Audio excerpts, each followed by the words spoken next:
Welcome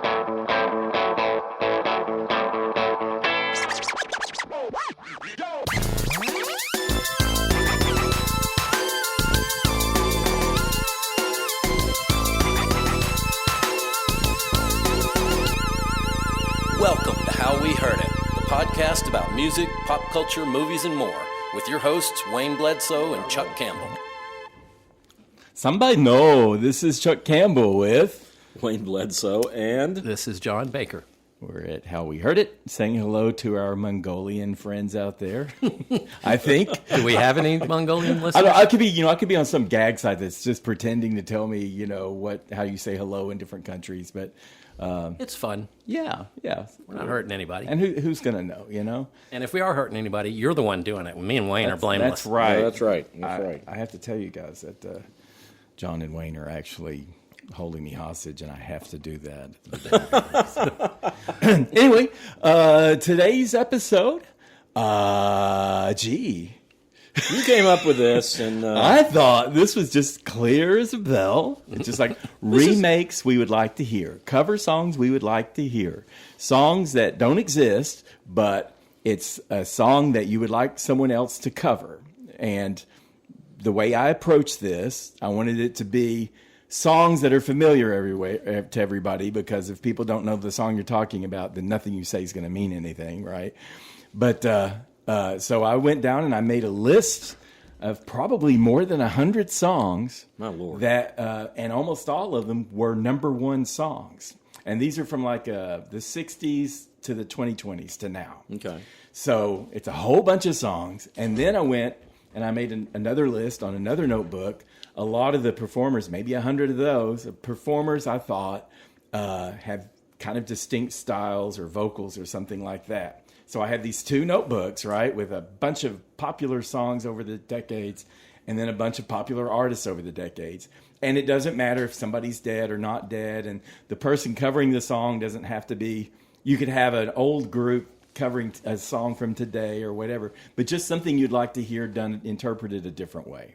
When you came up with this idea, did you have a bulletin board in the back with like pinholes and lines of tape going all over the place? This is Chuck's idea of a quick and easy subject. Well, he said this will be quick and easy, and then he tells me. He tells us the plan you laid out for how to do this, and now I get it. Okay, But I mean, we're already started. So and I thought it was easy, and then hours later, her Wayne said, "I'm having trouble coming up with anything for this." Like, what? you can't think of this? And I was just like, we have to will covers into existence by the power of our brain. Yeah, just like, hey, it'd be nice if that band covered that song or something like that. And Chuck made charts and graphs because this is an easy subject that we can just walk in here. Well, no, I made it more difficult on myself because I thought, oh man, Wayne's not getting it. I'm not sure John's getting it. Do all connections have to go through Kevin Bacon? No, zero. Okay. Zero Kevin Bacons, yes. Unless you want to hear the Boxmasters cover something. Okay. That's his band. Oh, okay. No, that's It's Billy Bob Thornton's. Billy Bob Thornton's band. All right, well, The Bacon Brothers is Kevin. none of these people were any factor in what I did. So shut up. So I did it that way because then I thought, okay, I'm just going to, now that I've got my songs, I'm going to go through the singers that I've got down or the bands that I've got down and think, oh, they would do good at this and they would do good at that. Interesting. So I was able to pair them up, and then more than half the songs, more than half the performers, they all got flushed because I just didn't see how they were going to fit in. A few of them are kind of jokey, but most of them seem to me to be pretty reasonable kinds of cover possibilities. Well, I sort of took the same route, though I didn't make charts and graphs and, lists and lists and lists. I have a list of several things I think would work. Now, I will say there have been many times that I have suggested covers for people. Okay. They never cover them. Right. Of course not. But I'm generally suggesting like an obscure song that somebody doesn't know, that because the song is so good and somebody needs to cover it and get it out there and do a good job on it. But I went with the Chuck rules. Yeah, on well, this. I don't think it would be fun for our listeners if we're talking about a band they've not heard of and another band they've not heard of and a song they've not heard of. It's like, well, why are they going to care? I agree. I went for real obvious songs though because I thought, Right. We don't want to be given refunds. Right. That's right. Well, what was funny was I started thinking about, people like Dolly Parton and Willie Yeah. Nelson and stuff like that. Yeah. And it's like, it's hard to find a song that's a great song that they haven't covered. Yeah, Right. it's true. I was thinking about, I found one for one of those. Okay. Well, I have one I would like to hear too. Okay. But, It's one more of a jokey song. but Dolly Parton has covered, Stairway to Heaven. She's covered Freebird. She's covered I don't know what all. Well, I And guess, so is Willie. I found some old songs to be covered, but I think covers used to be more common than they are now. Yeah. And I don't know if it's because songwriters get such a big take on music, and so The people don't Beatles really did want that. to waste their time covering other, bands. But when we talk about people in the 50s and 60s, you're like, oh, well, 18 people covered that song, and Yeah. songs would come in. Oh, so, yeah. and, that doesn't really happen so much now. No. So, Wasn't until the advent of the Beatles, really, that the artist wrote their own songs. Well, that's not really true. I mean, it did happen, Buddy but... Holly, Chuck Berry. I mean, rock and roll, it pretty much was. Yeah, okay. But as far as pop music goes, there were pop writers. But rock and roll and rhythm and blues, they wrote their own songs. all right, Wayne, you want to stand kick this corrected. off? No, I mean It's the truth. But that's a common thing that people think. But it's actually pop songs, and the Beatles were in pop. I mean, they're in rock and roll, but they're also pop artists. So that's where it changed. Anyway. You want to? Well, You want okay. to start off? You want me to? I do have them in chronological order, starting with the oldest. Since you've got chronological order, let me just throw out something. This is something I've wanted somebody to do forever. Okay. I have wanted bluegrass bands. Okay. So I'm assigning a bluegrass band. Bluegrass bands people know. All right. I dig it. REM's "It's the End of the World as We Know It" Okay. needed to have been covered by Ricky Skaggs and Kentucky Thunder Okay. because it is such a great. I mean, that run that's you could do that on banjo and fiddle, and it would sound great. And the other one is The Pretenders' "Middle of the Road," Okay. which was a big hit. Yeah. That needs to be covered by the Del McCoury Band or somebody. Because, I mean, if you swapped out the lead guitar, for a banjo on that, it would sound great. Yeah. And sound different. Very different. Yeah. And, I mean, bluegrass bands used to cover, like, pop and rock songs on a regular basis. Right. But, at that period of time, bluegrass bands were not looking for Right. rock songs. Has the economy changed in songwriting royalties or whatever? Has that become more profitable than it used to be, or why? That's one of the only places for them to make music. Okay.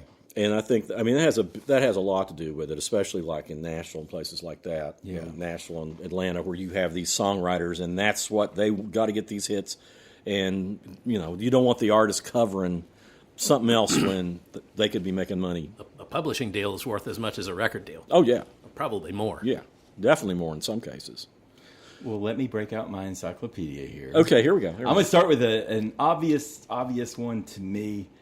We both like Bruce Springsteen doing slower songs. Yeah. I don't know how you felt. Well, you didn't really like the big power ballad or power anthem rock from Bruce either. You were Nebraska. You were more Nebraska than. I came late to Bruce Springsteen. Okay. Because I had a bunch of friends that were just overbearing Bruce fans, and when Right. somebody's trying to That's gonna cram put you someone off. down my throat, I'd really turn off on them. Well, I like his slower, softer stuff. And I think now that he's much older and he's got that weathered voice and everything, remember Johnny Cash doing Hurt Right. on 9 Inch Nails. I wanted to go back even further to a melancholy song, Yesterday by the Beatles. Mm-hmm. And I picture Springsteen putting a Springsteen spin with the power of an older vocal. Now, some of these I'm putting in different contexts, depending on their age and I everything. see that. Yeah, I can hear that.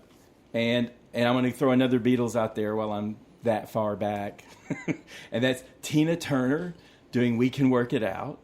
Like this dynamic version of We Can Work It Out. And it would be a different spin. Have you ever heard Stevie Wonder's version?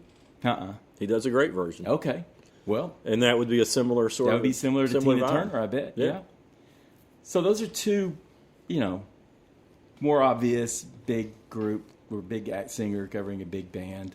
But then I've got slightly more modern people and whatnot, if you want me to just keep going. Yeah, I'm trying to think if I've got anything that's really old out there. The only thing that came up like that that I really thought of is Screamin' Jay Hawkins, I Put a Spell on You, which is a standard. Okay. I know I Put a Spell on You, yeah. Yeah, I mean, I don't know how many people have sung it. Yeah. But it would have been cool to have heard Billie Holiday sing it. Okay. She didn't, huh? No, that came out right about the time actually, I think she died a couple of years after that came out. Okay. But, Nina Simone did it, the other people did it. But Billie Holiday, Nina Simone did it, yeah. Billie Holiday would have done a very different kind of version on it that probably would have been more romantic and less threatening. Okay. All right. So check this one out. Okay. Ode to Billy Joe by Bobby Gentry. Nobody can do that. Nobody can. Lana Del Rey can do that. She'll do it in a smoky, melancholy Lana Del Rey style. What?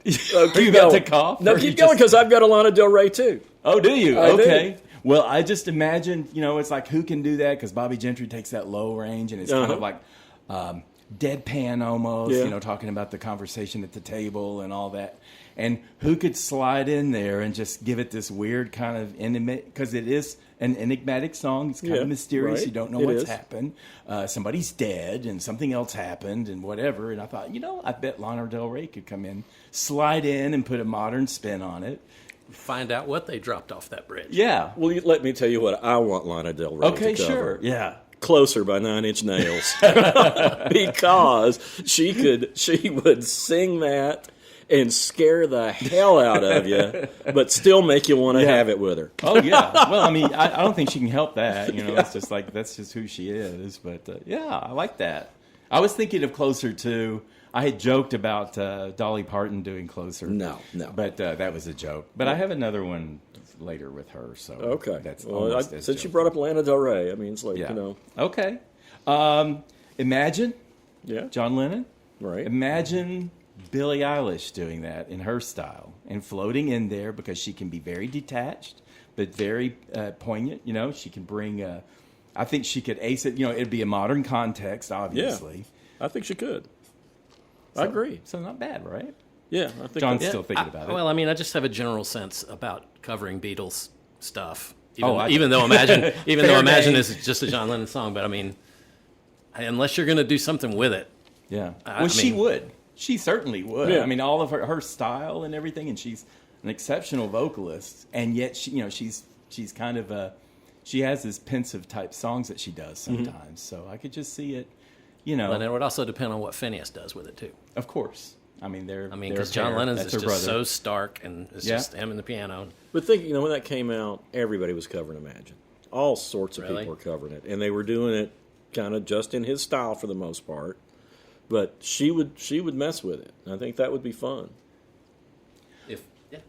I mean, the proof would be in the pudding, I'd say. Yeah, I think if anyone could do it, I mean, I wouldn't put it on most people. Yeah, I agree. But I think she's such a and I extraordinary like her. talent. I like her style. And she's not asking to, so don't, it'll probably never happen. Well, if you do want to record it, I got a great recording studio. Okay, I'll send her a message. I'll say, hey, Billy, you got an idea? You want me to keep going? Keep going, keep going. I can play off yours. All right. Because I've got stuff too. I think a Lady Gaga style overhaul of I Am Woman by Helen Reddy could be crazy. And I Am Woman is kind of it sounds almost quaint now to be a feminist song at these days. But it's not like women have achieved equality yet, all these years later, so they're still looking for it. And Lady Gaga making an anthem out of it and blowing it out, I think she could do it. I'm basically picking talented performers to tackle songs that people are going to know. Yeah, I mean, you don't have to like all these. It's okay. No, but I'm not even sure I like all of these. I'm trying to think about how you could make I Am Woman sound more modern. I mean, if anybody could do it, I'm sure she could do it. Drums, breakdown chorus, backbeats, but dancers, rat break. Oh, for God's sake, she wouldn't do the rat break. Yeah, I don't know about that one. Okay, I don't know. It could be. I have faith in her. I have faith in her. All these people. That song just sounds so corny now. Yeah. I mean, it's just such a cornily written. Did you ever hear our buddy Katie sing it? Our millennial gal that we were friends with. Katie? She loves that song. Really? Not the Katie you're thinking of. Katie with a C, not Katie with a K. photographer. Oh, yeah. I've heard her sing it before. Really? She loves that song. So, anyway, what do you think, John? I just have a dislike of that song from my youth. Really? Okay. Yeah, You're right. It seems corny to me. all right. On that same topic, Okay. I have always wanted a drag queen to sing Tammy Wynette's "Your Good Girl's Gonna Go Bad." I don't know that song. If you like them, paint Tammy it up. Wynette doing though. What? Well, let me give the chorus. If you like them, paint it up, powdered up, then you ought to be glad, 'cause your good girl's gonna go bad. I guarantee you that song's been done by drag queens. There's got to be a video out there. I've never seen it. Really? So I thought, and it's Been done by Tommy Wynette. So, and I'm sort of Tammy breaking with the an rules a eye. little bit because people won't remember who Wayne County and the Electric Chairs are, I or remember Dean and the Wayne County. Weenies. You remember Wayne County? Mm-hmm. They should have done that. They were punk icons at the time. They were two. What, punk drag? Yeah. Well, Okay. they were. Wayne County became Jane County, so she was actually. What about the Plasmatics? Oh, the Plasmatics. They would have been scary doing it. Chainsawing TVs in half. Yeah, I can see that too. But that's one of those great hits that she had that was like, why has a drag queen not done this? Yeah. I mean, like I say, they probably have. I can imagine, but I just came up with one. This would be Okay. my only contribution. Harper Valley PTA as done by the Dead Kennedys. Yeah, I can see that. Jello Biafra, I think, would tear that one a new one. Oh, well, he tears anything a new one, but yeah, that one. I could hear some bile and spit coming out of there when he's. Who originally did that? That was Jeannie C. Riley. Okay. Written by Tom T. Hall. Okay. Yeah. That was his first breakthrough. And it was her only hit. She had Return to the Harper Valley, but by then she had a Yeah, Christian really, conversion, right. and so she was on the other side of the argument in Return to the Harper Valley PTA because there was this slutty teacher wearing low-cut shirts and stuff. Well, I love the album cover for that album. I don't think I ever saw It's it. her standing there, with a mini dress on, reading the letter from the Harper Valley PTA with her daughter standing beside her, looking like, oh gosh, here goes mom. There's a Cocaine and Rhinestones podcast about that song. That David Allen Coe's son does that. He does a great job, and that's got a fascinating story behind it. I don't need to hear it. All right, okay.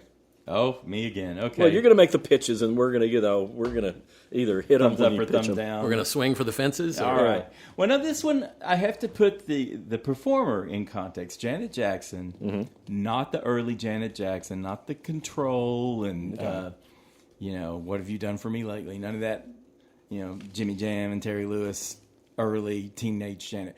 As she got older, like into the 90s and everything, and she did That's the Way Love Goes and all that, she found this really mellow, kind of beautiful, and she went more seductive too. So later day Janet Jackson, or 2000s Janet Jackson, let's say, a cover of I Feel Like Making Love to You by Roberta Flack. At first I had someone else in mind for that, but then I thought about it, and I thought the rhythm is in sync with a lot of the rhythms that she chose later on in her career. Yeah. And I thought I could totally hear her doing that. Because I think the reference point is That's the Way Love Goes, because it's very confident and wanton, but not, just slutty or anything like that. Yeah. Those come later with other people. Yeah, but I can hear that. I think That came in right over the plate. Yeah. Okay, She would have done a all good right. job on that. Well, this one won't. I know this one won't. But I was trying to think, okay, I've got to give some credit to David Bowie. Who could do Fame by David Bowie? What do you think? I thought, what could Chapel Roan do with that? And if she did some kind of weird style that suits her. See, when you got a weird song, you got to have a weird performer covering it. And she's had a love-hate relationship with Fame. Yeah, Yeah. exactly. Yeah. That's because she's not been the typical. She was turned huge overnight, and that's hard to deal and with. she wasn't ready for that, and she wasn't ready for the fans, and she wasn't ready for the press, and she's been frustrated and And especially since her first at-bat was right when COVID started, and it just died. I I think it was actually April of 2020 or maybe it was March, but it was like exactly the wrong time to release an album. Yeah. Well, I have something that is probably the strangest thing that I came up with. Okay. But it makes total sense. All right.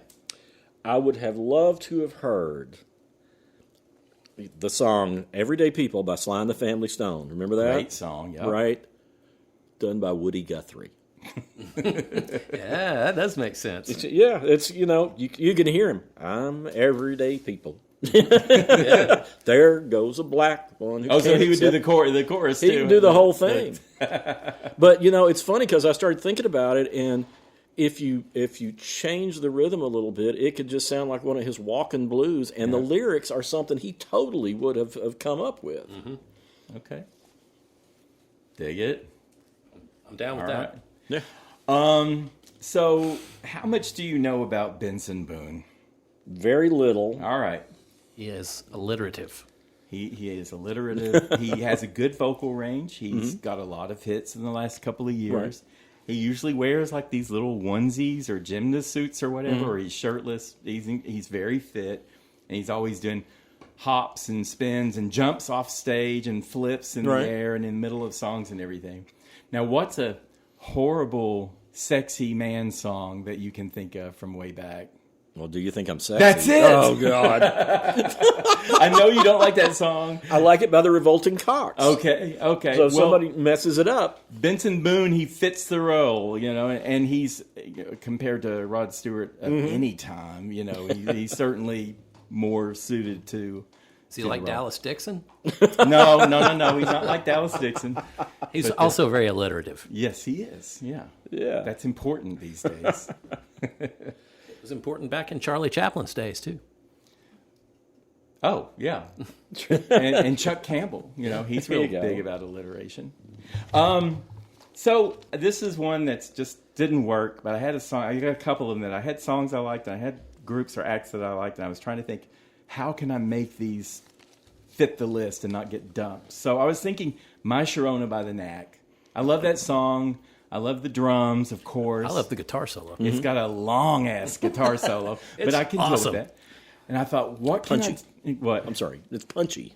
But I was like, what can I do with Queen? And I thought, well, they got the drums from We Will Rock You. Freddie Mercury's kind of all over the place, and the vocals kind of all over the place. The long guitar solo. So I just arbitrarily forced those two together. My Sharona by Queen. Actually, I think that could work. I mean, you think about Queen around the time of the album The Game. Yeah, when they kind of got away from the dinosaur rock and started incorporating synthesizers and cut their hair short. Yeah, Fat Bottom Girls and stuff like that. Bicycle, was that then too? Yeah, Bicycle Race. Yeah, I actually think that would have sounded good.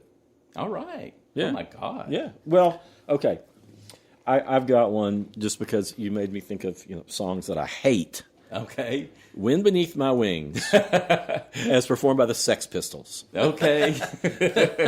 I would love to hear that. I would love to have heard them. Wings, I tell you, don't you know, hero? Yeah. You're my hero. No, you'd probably be way more dismissive. It'd be like, yeah, you're my hero. Yeah, you're my hero. Roll your eyes. Yeah, so you're my hero. The only version I've ever heard of that song I liked was by Even Laurie, some outsider artist. Oh, I remember them. I love them. Is these two like middle age or older ladies? Oh, they were covered elderly. Everything. Yeah, they were an elderly. Earnestly covered everything. I think you played me some of their stuff too. Yeah. Well, I think I may have made you a copy of. Well, you and I are connoisseurs of weird music. But the thing about that album was, they covered all these songs, all these big hits, and at first I started listening to it and kind of laughing.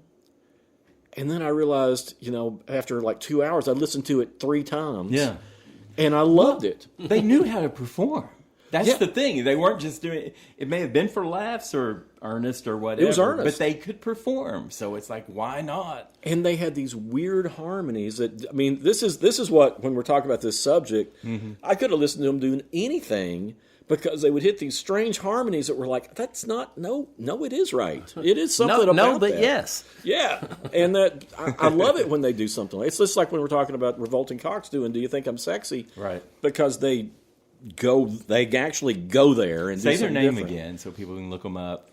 If you can. Oh, Eve and Lori. Yeah, Eve and Lori. I don't think there's any. I don't think anything's out online. Oh, they're not anywhere. on Spotify or anything? I need to just. Oh, that's I need too to. bad. People would probably enjoy that. You have to take it upon yourself to put it online. I need to put it online. I need to put it up on YouTube. I Have sent they it. passed away now? Yeah, well, I'm sure they have. They were Yeah. in nursing homes. Put it up on Bandcamp.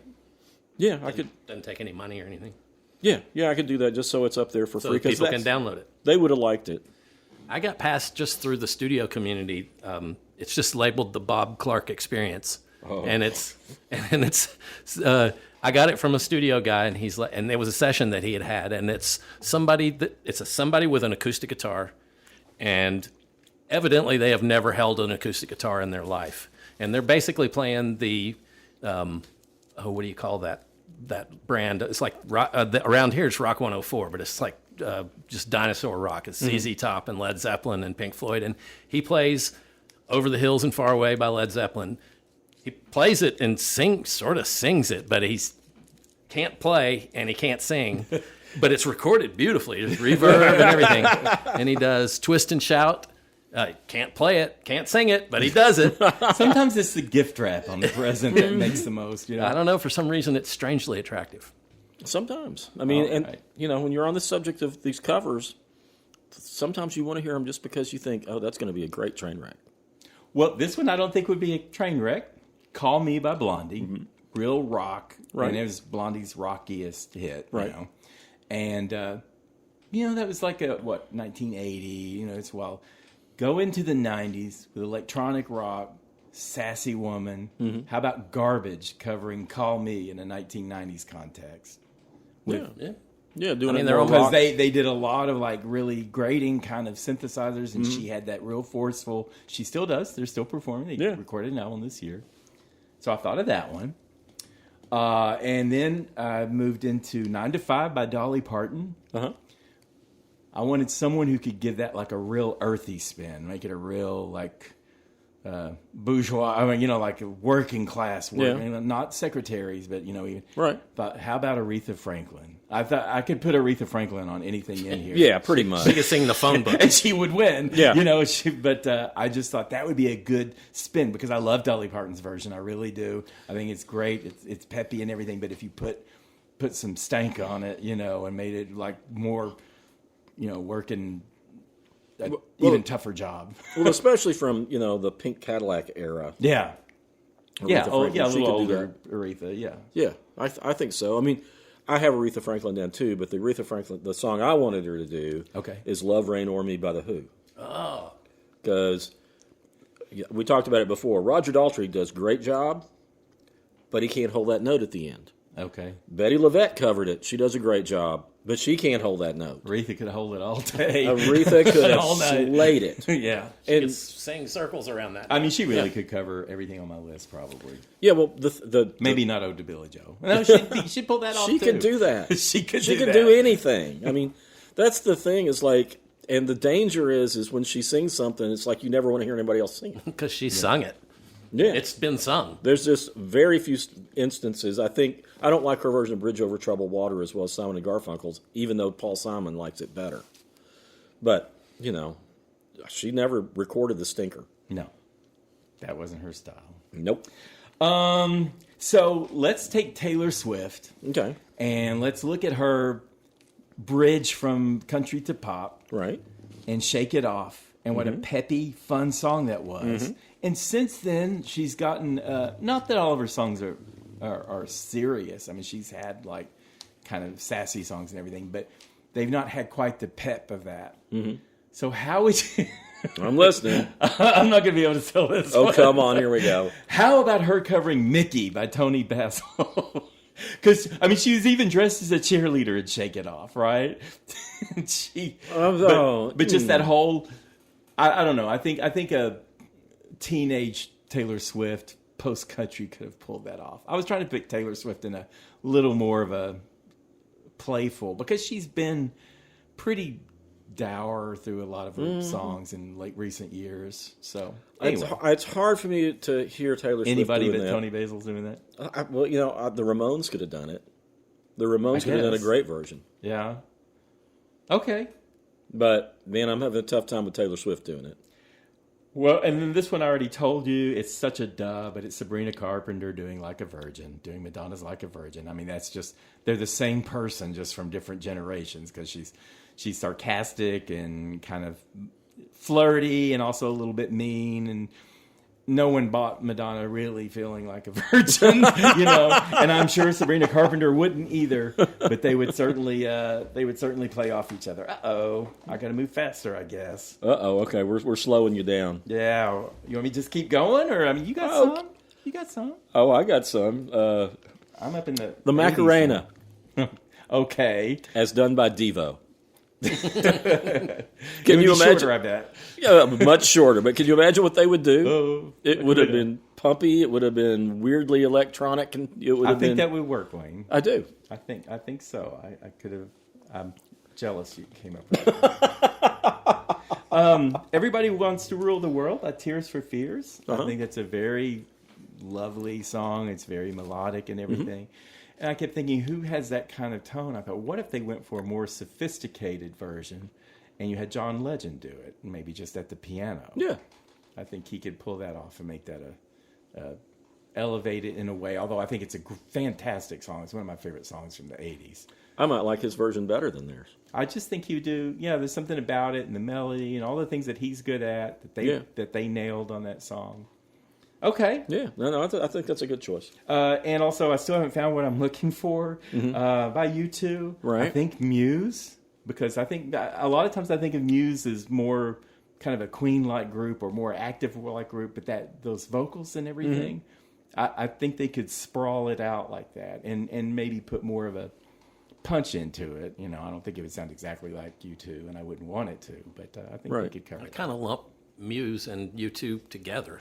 Yeah. I don't really think they're that. And I don't different. even know why. But for me, I don't know why, but I do think of them. But. I think the Texas band Spoon could cover some U2 songs. Okay. Daniel, the singer, his voice sounds kind of like Bono. Yeah. Yeah. There's some dancier Spoon songs where I think that sounds just like something U2 would do. All right. I got some really odd ones here. I got one too. Go ahead. All right. The Pixies song "Where Is My Mind," okay, as sung by Mel Torme. And it's not that crazy because Mel Torme sang on a Was Not Was album. He did? And he did a great job. But, you can imagine he has that kind of odd lilt that he sings with. Singing him sing Where Is My Mind, I think would work. Okay. All right. I'm trying to picture it. Well, it's a fun thought exercise. Yeah, maybe. Imagine his version of the Christmas song with his voice. And then put in Where's My Mind by the Pixies. Okay. With buildings blowing up for the Fight Club movie. You want my outrageous one? I'm ready. All right. So I really wanted who could do Relax by Frankie Goes to Hollywood. Oh, my God. and I thought, and then I had this singer I wanted to use, and I thought, I don't know if anything would be more terrifying than PJ Harvey doing Relax by Frankie Goes to Hollywood. Oh, no, that would be scary. Yeah. So that's my, is this a joke or it's not a joke? But I think I wanted to put PJ somewhere, and there was just nobody I could think of really that would fit Relax. So I put her there. Swinging to a different thing, Nothing Compares to You by Sinead O'Connor, the Sinead O'Connor Rhythm of version Prince.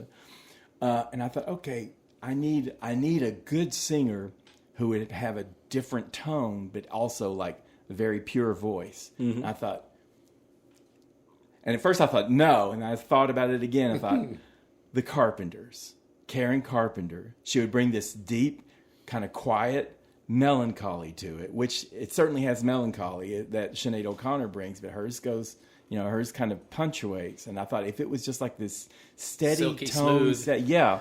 but just, and the Carpenters usually disguise the melancholy, with kind so of much sweetness. Yeah, with so much sweetness. So if you did that, go ahead. Well, that one's in a minor key, and they did a lot of things in minor keys. The Carpenters did, even though it sounded so sweet. Yeah. So I think that might have worked. It might have. Might have worked. Yeah. Can't now, of course. Vision of Love by Mariah Carey. I was just going to throw that to Whitney Houston, but then throw it to her. Then I thought, no, you know what? I want some grit in that, and you got to have a really. And I know you don't care for Mariah Carey, but that was her first hit. Okay. And she was young and just amazing, just blew everyone away with her voice, and it wasn't all dog whistles or anything like that. But I want that strong voice, but I want grit in it. So I thought, let's give that to Adele and see what Adele can do with Vision of Love. And I'm convinced that would be super good. Well, I think Adele's one of those. I think she could sing about anything and make it good. Yeah. I mean, she's got a very elastic Aretha voice. Franklin, I mean, just like, wow, you can take that anywhere. Yeah. And I think taking it to what is a great song, the Mariah Carey song is a great song, regardless of what you think of her. But I think Adele would bring, like I say, put grit into it. And make it. So. Yeah, I think I that can would just work. keep going all day long. Okay, here's a joke one for you. Okay. No, it's not even a joke one, really. I really think this would work. Think of Prince at his most playful. Right. Okay, and he was playful. You know, he had serious songs and he had sexy songs and all that stuff. But how about Right Said Fred's I'm Too Sexy? No, think of it in a Prince way, though. I mean, that's kind of his mantra, you know. He could do it. Too sexy for my shirt. Prince is going to take that shirt off. You know, he's going to strut out on that stage. He'll embrace every bit of that song, novelty song or not. If he took it, it wouldn't be a novelty song anymore. It would be very, very funky. It would be it would be a funky song about being sexy. He could do it. I don't think that's a joke at all. Yeah. Okay. No, that would be one of those inspired things.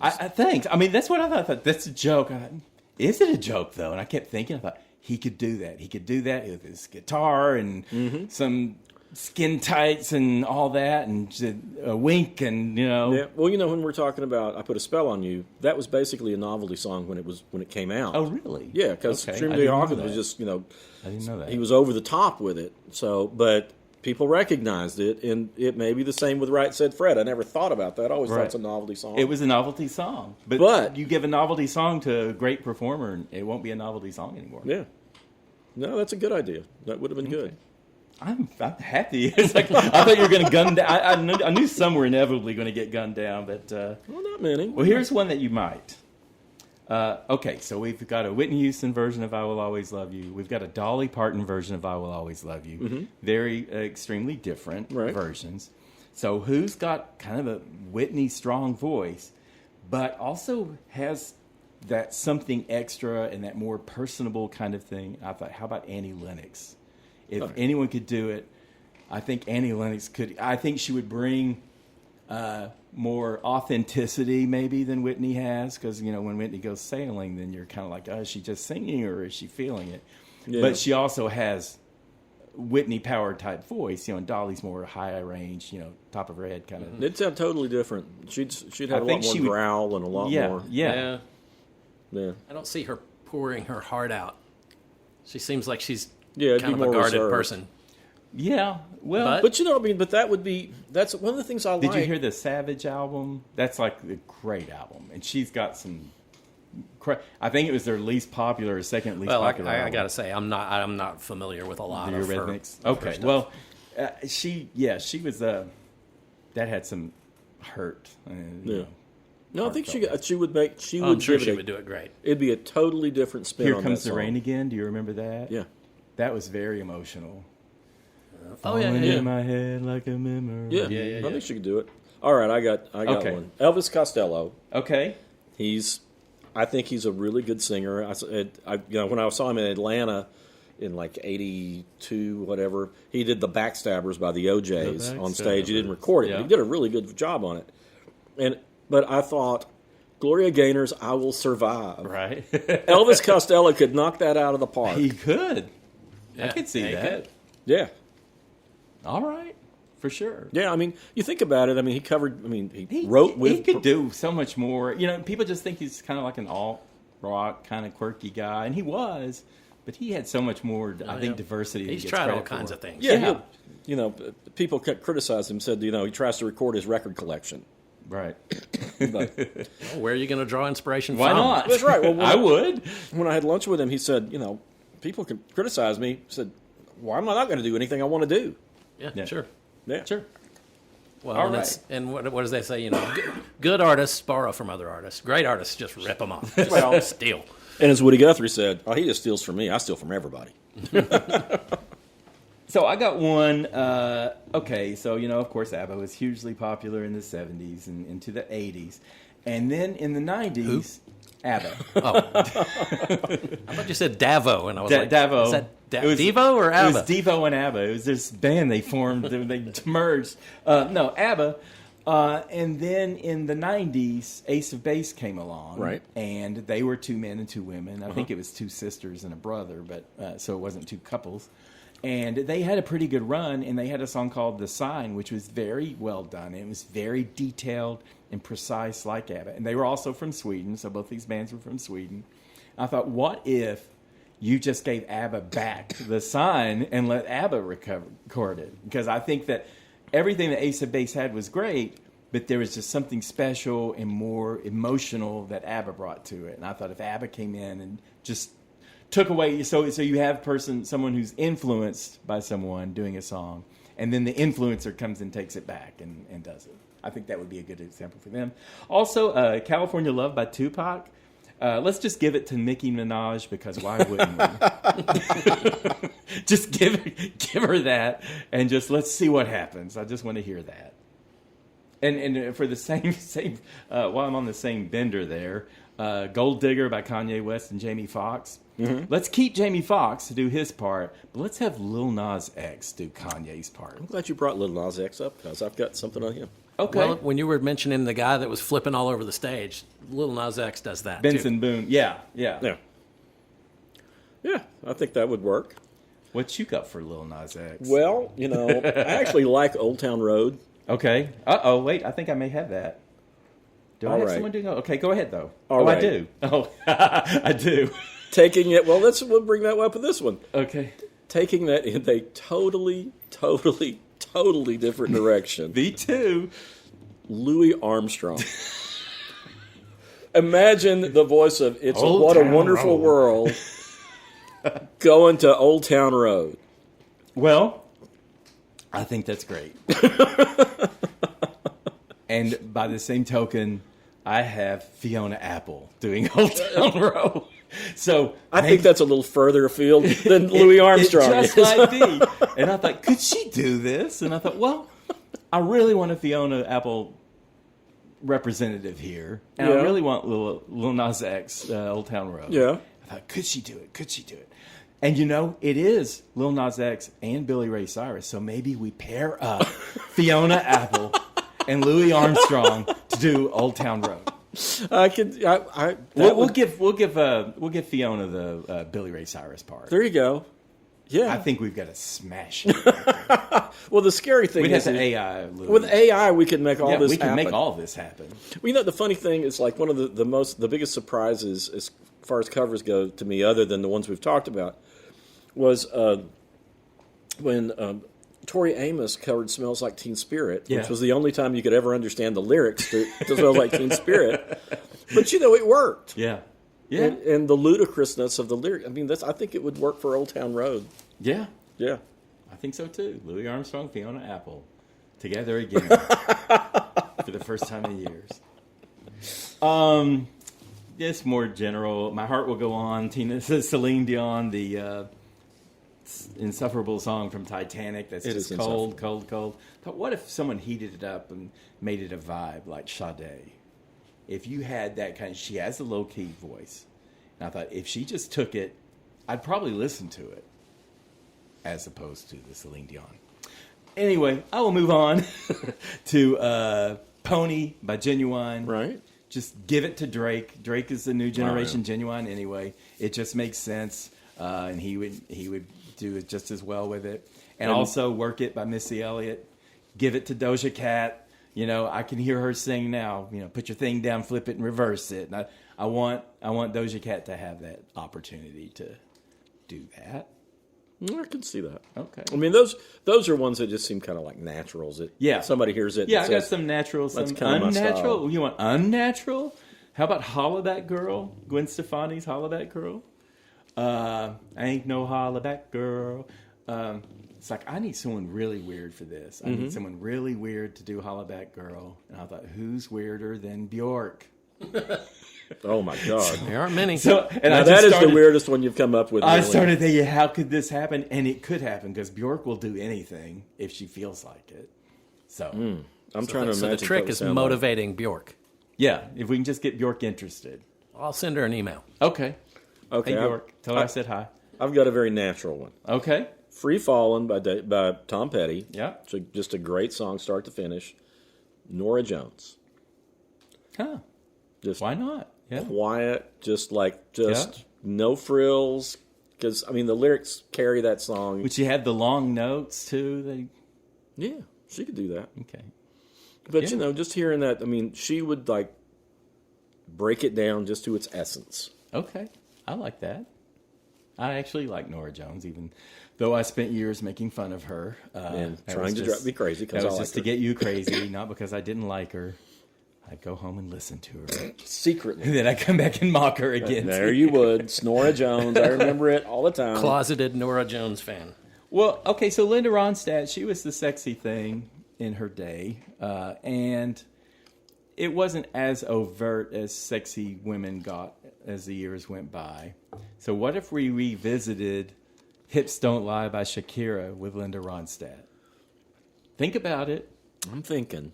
Think about it. I love Linda Ronstadt.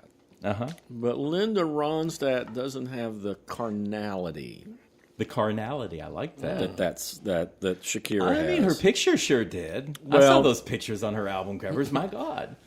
I think Linda could do without your clothes or underneath your clothes Okay. better than she could have done Hips Don't Okay. Lie. I'll And take it's, that. it's funny because I was telling Sarah about this, and she was suggesting Underneath Your Clothes by Lana Del Rey. Oh, okay. It's kind of a natural. Yeah, that's that's where she always wants to be, I guess. Yeah. Yeah, I like that. Yeah. Okay, here. Finally, we're up to my joke. That's kind of not a joke, Okay. but it would never be done. But Dolly Parton covering "Promiscuous" by Nelly Furtado, and that's only because they have similar voices. If you listen to much, like a bird, I'm like a bird. Mm-hmm. "Promiscuous," the chorus is, now we'd have to keep Timbaland, I guess, to be her bounce back. But Dolly Parton, there's a song that Nelly Furtado has that's not as well known, but it's called "Powerless," and that song does remind me of Dolly every time I hear it. But I couldn't bring it up because it wasn't a number one and people don't know it. So they've got that same not vibrato, but that same tremble in their voice. That is vibrato. Okay. Yeah. Okay, well, cool. Sometimes I don't know my tremolo for my vibrato. Umbrella by Rihanna. I could see Diana Ross putting kind of this sweet, offbeat kind of spin on that. Younger Diana Ross, not the later day Diana Ross. Would she put the kind of stutter that's in it? Hey, Ella. Yeah. Ella. Yeah, she could. Okay. She could do anything. She's Diana Ross, man. Yeah, she could. I mean, she probably could. I don't know the first song, so Oh, I know Rihanna's Diana Umbrella? Ross, but Okay. It was 90s. It was big.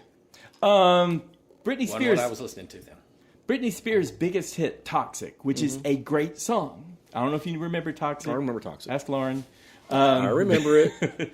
It's a great song, and it would be even better if you had Ariana Grande do it. Now, I don't know if you know this, but Ariana Grande can imitate almost every woman singer out there. Really? And she does Britney, and she sounds better than Britney. So she's like a better Britney doing Britney's best song. Mm-hmm. Smash, no question. I think Ariana Grande would be great at "Toxic." Interesting. Well, I heard Fountains of Wayne covered "Baby One More Time." Okay. And How was it? It was good. Okay. It's interesting when you kind of take the sexiness out of it. Because, I mean, to me, that's just what she was selling. Yeah. She was like, underage sexiness. Yeah. Oh, yeah. I know. It's disturbing Yeah, when that you was think definitely- about well, it. she wasn't underage in "Toxic" at least, so. No, but she was in that song.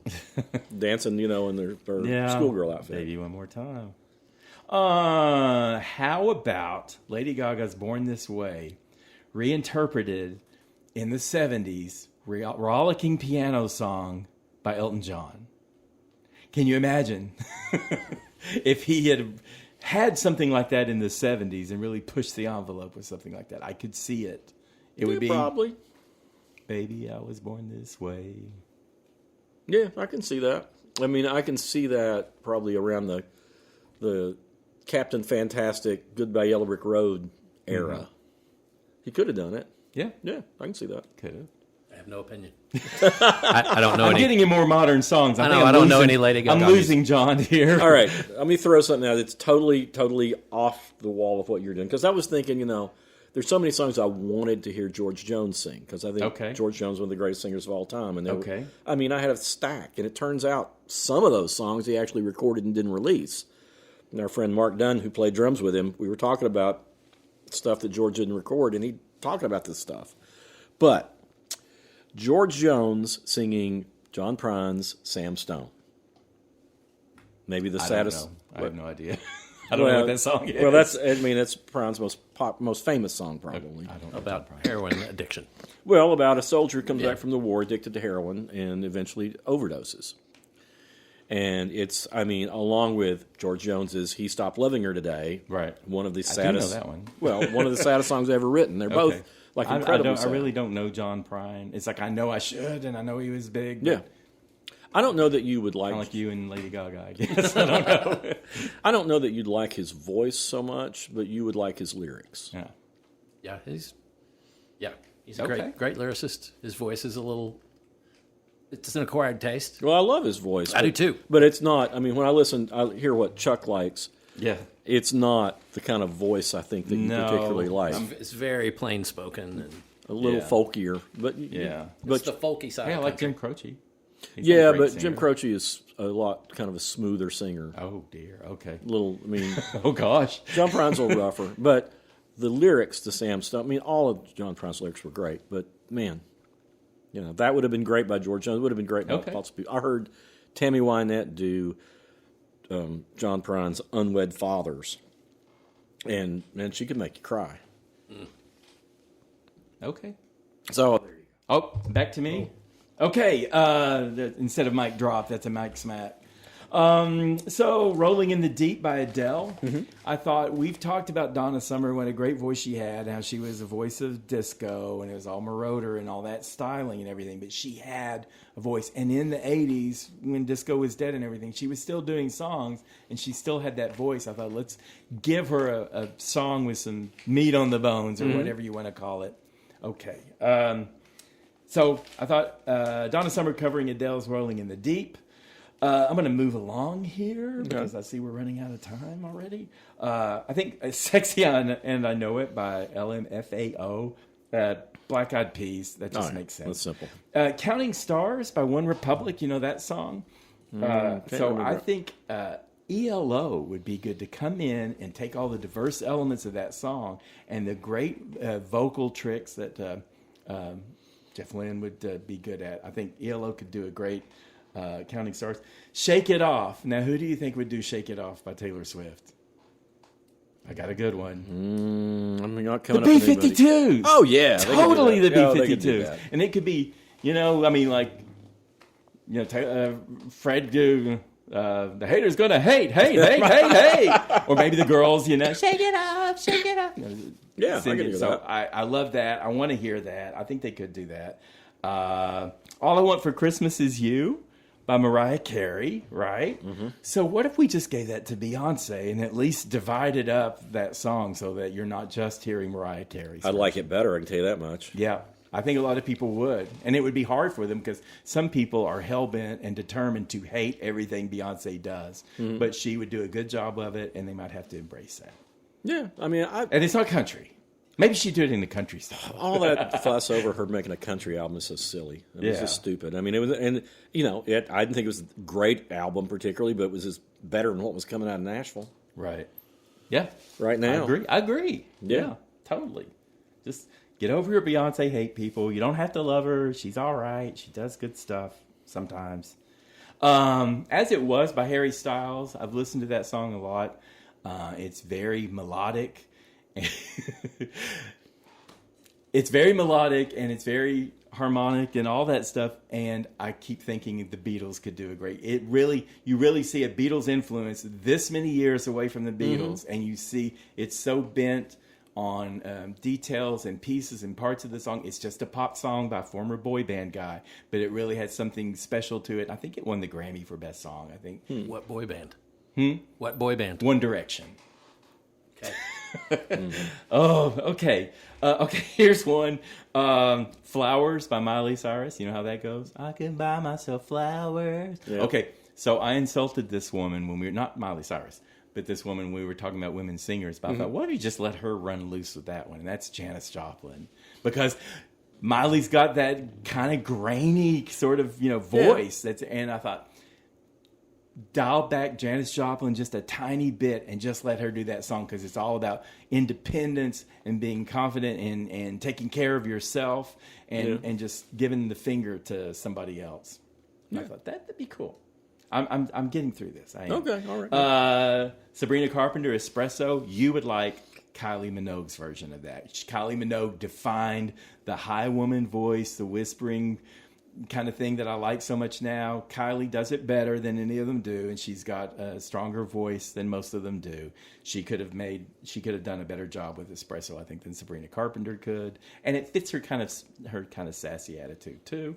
I'm almost done. What? Okay, I'm not going to argue with that. Clocks by Coldplay. Just give it to U2 because it sounds like a Sounds U2 like a U2 song. song. It does. It So does. Just give it to U2. And then Hotline Bling. This is my last one by Drake. Why don't we just give it to the Ohio players and let them reinvent it however they want with all the thunk and stank that they want to put on it, and it would be better than what Drake did. I agree. The Ohio players do not get enough love. No, they don't. They're really a good band. Love Roller Coaster, Fire, all those. They were just great. We discussed great. that. Was it the one about myths behind the music or something? Because it was like the scream. Yeah, it was someone getting killed or stabbed or something. In the next room of the studio or whatever. All right, I only got two more. Okay. All right. I kept trying to think of who other than the Ramones could have done Teenage Lobotomy. Okay. David Bowie. Oh, yeah. Okay. David Bowie could have done it. It would have sounded great, and he would have changed it up a lot. He would have committed to it. Yeah, but the lyrics, he would have gotten it down. It would have sounded great. All right. And my all-time favorite songs, Waterloo Sunset. Yeah. It's one of the few things that Willie Nelson has not recorded. Oh, he'd do that great. And he would kill it. It would be so sweet. He'd have to change the names of the locations to places in Texas, though. He could have. Willie's been all over the world. Well, I did go listen to that song. I forgot to when you mentioned it months ago, and it is a great song. Yeah. I didn't know it, and I listened to it. I thought, wow, Wayne was right about this. Maybe he's so pretty. I feel like I've accomplished something Wayne was enormous. Right about this one thing, this one time. What is it, like a broken clock on the or whatever? Right, once a day. Yeah, once a day that's or it. twice a day. Twice a day. Well, I'm glad you listened to that. I mean, I did. I just think it's one of the most beautiful songs ever. And Willie Nelson, Peggy Lee could have done a great version too, but Willie Nelson, just man. He's recorded just about every damn thing else. Willie, you need to record it. There's a Willie Nelson version of Simon and Garfunkel, "Song for America," America. America. And he does a great version of that. He does a great version of Paul Simon's American Tune. That's the one I'm thinking of. Okay, American Tune. Yeah. Yeah. I mean, it's like that same album. He covered "Don't Give Up." I can't remember who sang the other part on it with him. Was it a woman? Yeah, but I can't remember who it is on. But with Willie Nelson. Yeah. Huh. May have been Sinead O'Connor. Oh wow. I can't remember, but she would do a good job at that. Yeah, it was on Across the Border, I think is the name of the album. But yeah, there's a lot of great covers on that. Well, did the topic make sense eventually? Yeah, and it was fun. It was fun after we got into it. I actually, I was really doubting myself and thought, I can't do this. This must be terrible. These are terrible ideas because of your reluctance and everything. I thought, wait a minute. There was that one I suggested about, what was it? Gibberish in songs. Yeah. And you didn't get it, and you didn't get it. It's been our most listened to episode. Oh, really? So, yes. Just go, hey, man, do you. So, I bailed on it and said, let's just do something else. And then I thought, no, I'm going to make this work. Well, when you first brought this up, I was trying to think. I mean, I knew I wanted to hear bluegrass bands, do this stuff, and I was trying. But I was thinking any of these songs are especially the big hits, are so definitive Yeah. that it's hard to think of somebody that could do them. Unless, and Oh, I started, my little brain's always subverting everybody. well, I started thinking about, well, just like the bluegrass stuff. You know, what if we put it in different genres or somebody who Exactly. do so differently? Yeah. I think it might have been easier if you had laid out a methodology for us and just said, all right, write down 20 artists and write down 20 songs and connect them how you Well, will. that came like Sunday morning because I was ready to give up. I was trying to think of another one. It's like, oh my God, and think, why don't I just write down the songs that are definitive and that are well known? Write down the artists. I was like, and of course I overdid it. There was like 100 of both, and I knew I wasn't be able to get through the 100, and a lot of people would be left out. I could probably do a whole other list for my leftovers. Well, maybe we do part 2, and next time I'll know how to You'll know how to contribute, do it. other than just making snide comments. You brought up some things. Yeah. Well, my recommendation is going to be going against the rules, but Okay. but it's the one thing I thought of. Okay. So are we going into Let's go into recommendations? recommendations. All right, so this is music, Okay. and this is a band that does almost exclusively covers.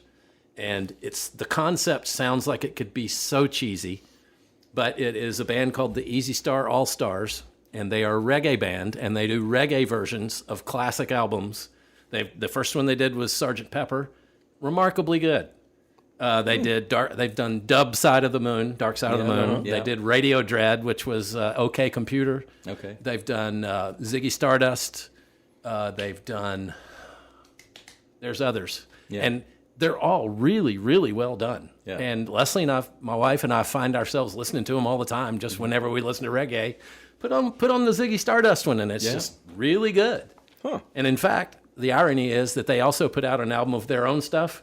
I don't even like it. Unfortunately for them. So, but it's Easy Star All Stars. Easy Star. I've heard of that, and I think I've heard what is the Dark Side of the Moon one again? Dub Side of the Moon. Dub Side of the Moon, yeah. It's what is the one that starts off with a huge bong hit and then it cough, cough, cough, cough, and then the song starts. It's something Pink Floyd would have done. Well, you got a music? Well, I'm going to, since we mentioned the Kinks, I'm going to recommend an album that came out in the 80s called Give the People What They Want. Oh, yeah. It's a great one. And it's one of those things, it was right when they kind of became an arena rock act. Mm-hmm. And the title cut is one of the best things they've ever done, and it is an arena sound. Okay. And you don't get a whole lot of that from the Kinks. I mean, they're No. loud, and they can be really loud. And this is when they really decided to get very, very loud. Okay. And it's got some of their best songs from the '80s. They had good years, good stuff from every decade. But it is one of my favorites. Well, and there's the song on there that I just dearly love. It's called Art Lover. Yeah. And it's sung from the perspective of an old man who goes to the park to look at all the little girls. And I mean, it's but the chorus is, I'm not a dirty old man. I'm not going to steal you from your mother. I'm an art lover. And Oh boy. I mean, It's a little creepy, John. it is creepy, but it's a beautiful This has come song. up before, and I didn't like it then either. Yeah. It's like, I'm uncomfortable. But I need an adult. But that album was a pretty big hit. They got stuff on MTV quite a bit. Yeah. And I think it stands out. If you get it, you're going to like it. And that's the only time I got to see the Kinks, when they came to the Civic Auditorium touring for that album. That's one of the 2 times I saw. Well, actually, when I saw You Ray only by saw the himself. Kinks twice? I only saw them as a band twice. I saw Ray twice, too. Did you see him at the Tennessee doing the Storytellers Yeah. thing? I saw him there, and then I'd gone to Atlanta the year before and saw him at a little theater down there. I can't think of the name of the theater. But yeah, it was great, and they were great. He broke his leg they were supposed to perform at the Knoxville show, and he'd messed up his leg, and he was in a cast on one of the shows that they played in Knoxville, which is interesting. They had to wait till the next night, postponed till the next night, Okay. and then he performed in a cast, and he still jumped. Oh, wow. Now, he was married to Chrissy Hynde, right? Mm-hmm. Okay. Yep, for a short period of time, they have a kid, and she and Dave didn't get along, but Dave didn't get along with a lot of people, Right. even though he seems like the nicest guy in the world. Did you ever meet them? Yeah, I went after the show in Atlanta. I interviewed Ray and talked to him for about a half an hour. It was great. And then I talked to him on the phone before the Knoxville show, and then I talked with Dave twice too. Okay. And Dave Dave was the one who was with Lola, supposedly. that story changes over and over. Okay. It keeps It's one going. of those, Dave definitely probably totally fiction, and it's just the most recent thing I read was it was actually somebody in their entourage, one of their crew, okay. that actually spent the night with someone and didn't realize. Right. But it's one of those songs that it's hard to believe that it came out in like 1970, 71, and was like it should be an anthem. I mean, for trans people, it's like, I'm not sure I'm not the world's most physical man or masculine man, but I know what I am, and I'm glad I'm a man, and so is Lola. Yep. My recommendation is Goldie Boutillier. Okay. I don't know how to. I can spell her last name. It's Boutilier. So I'm giving you the French pronunciation. That has to be French. And she's from Nova Scotia, and then she moved to Los Angeles, and then she moved to Paris. She is a singer model. She's 40, and she's been around a while. She had this new album. It's called Goldie Boutillier Presents Goldie Montana. Now, the funny thing there is that she's gone by My Name is Kay, and then she went by Kay, and then she went by Goldilocks, and now she's going by Goldie Boutillier, and now she's Goldie Boutillier Presents Goldie Montana. Now, that doesn't tell you anything about her sound, but she's been doing albums for 15 years. She was discovered by Ryan Tedder, who's one of the major pop songwriters and producers and such.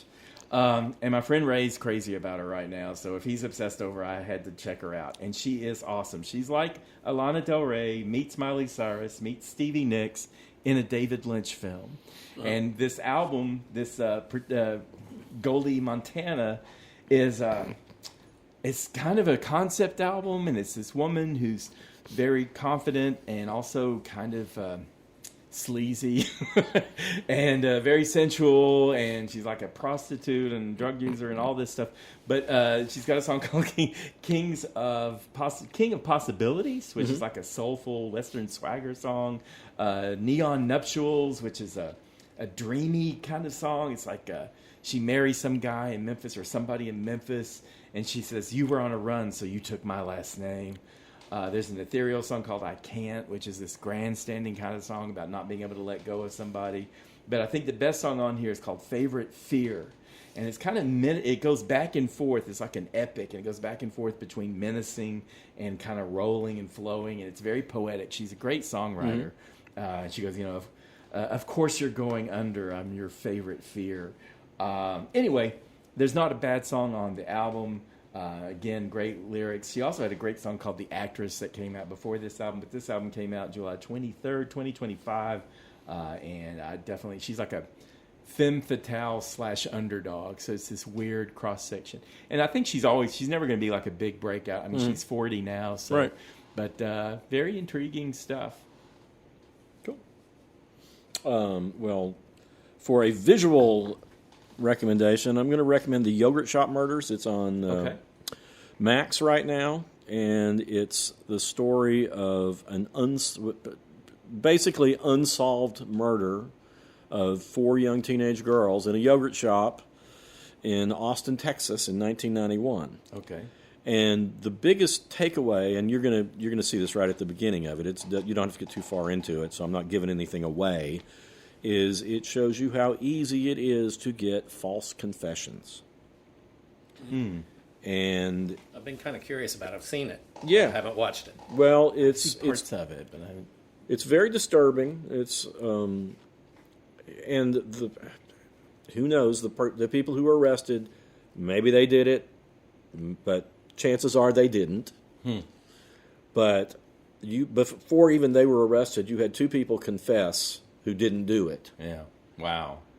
And it goes into, how just the way that the police interview people can lead to false confessions. I've got to watch that then, because I've seen so many confessionals, and it's like you can just see the pressure on people who could be completely innocent, and they're just so freaked out. They'll just do anything to end the conversation, Yeah, and that's what happens. Yeah.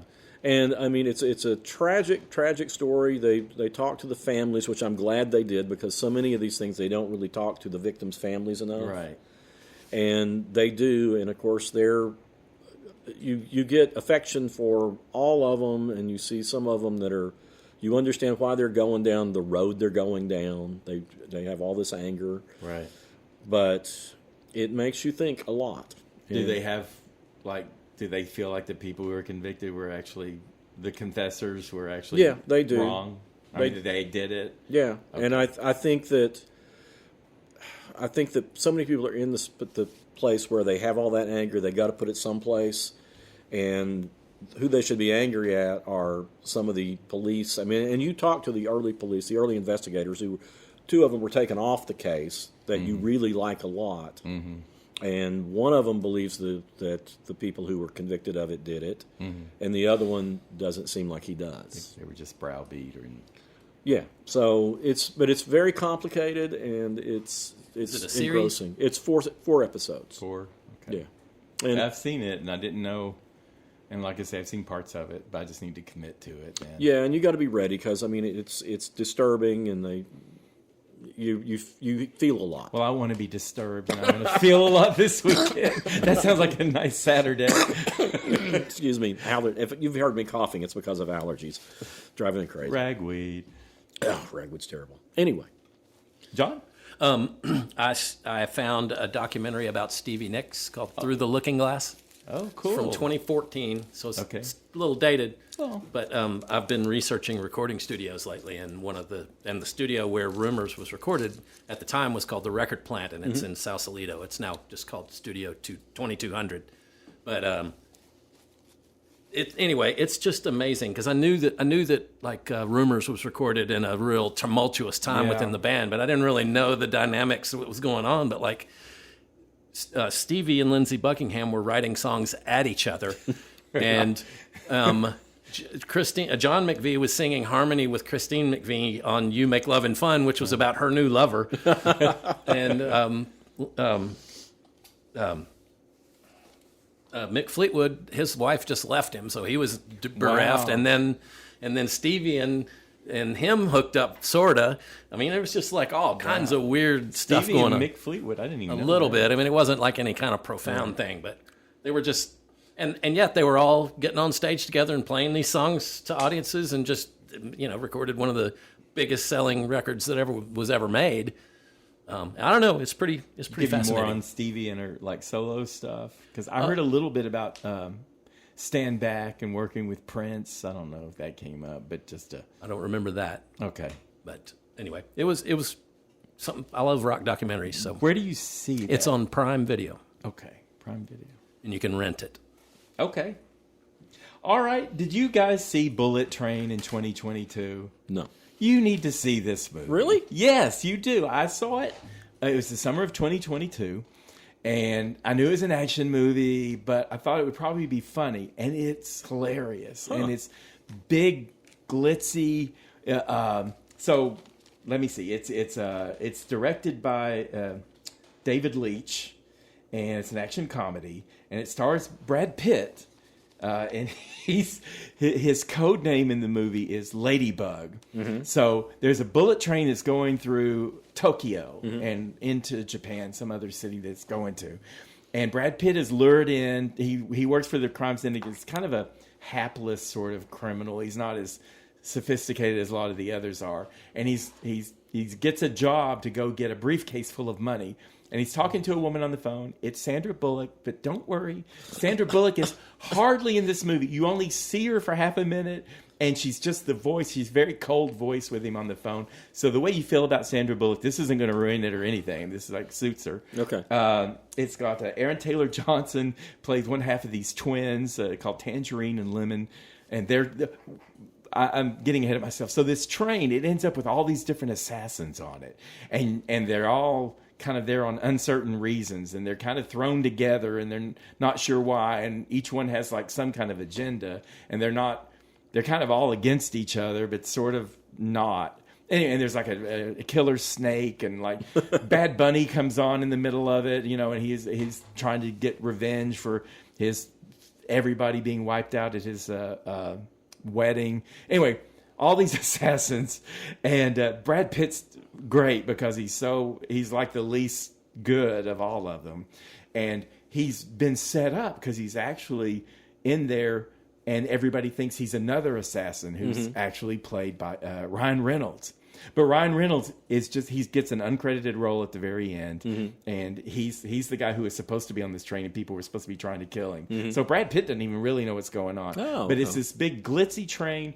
It's funny. There are all kinds of funny deaths, and it's not, the action's not a typical action movie where you got these wooden people. I mean, they're all really well developed, crazy.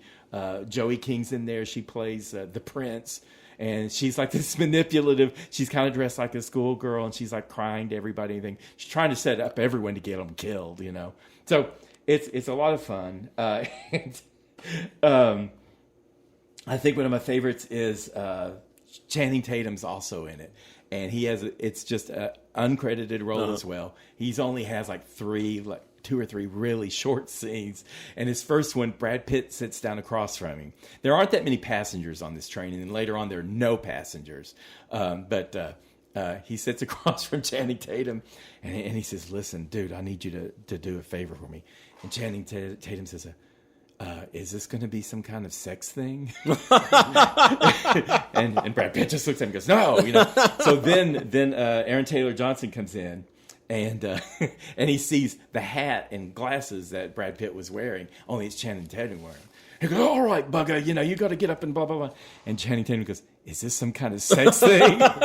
He goes, "No, what is it?" And he storms off. He goes, "I love your accent." So anyway, it's crazy. It's funny. It's got a big finale and all that stuff. And so it's actually a fun comedy action movie. It's more comedy than action, honestly. And it's on HBO. Okay. So it's free, just to kick back, watch it for a couple hours. I still don't understand what's going on in it, but don't worry about it. It's not really that important. Doesn't matter. Yeah, it all comes out in the wash, and you just get to see a lot of people having fun and being crazy and stupid. Okay. Again, that's Bullet Train from 2022. Okay, well, I think we're done here then, right? I think so. If you got any questions or subject ideas or anything like that for us, you can write us at howweheardit@gmail.com. And I guess we're coming back next week for something else. Something different. All right. Something different. All right.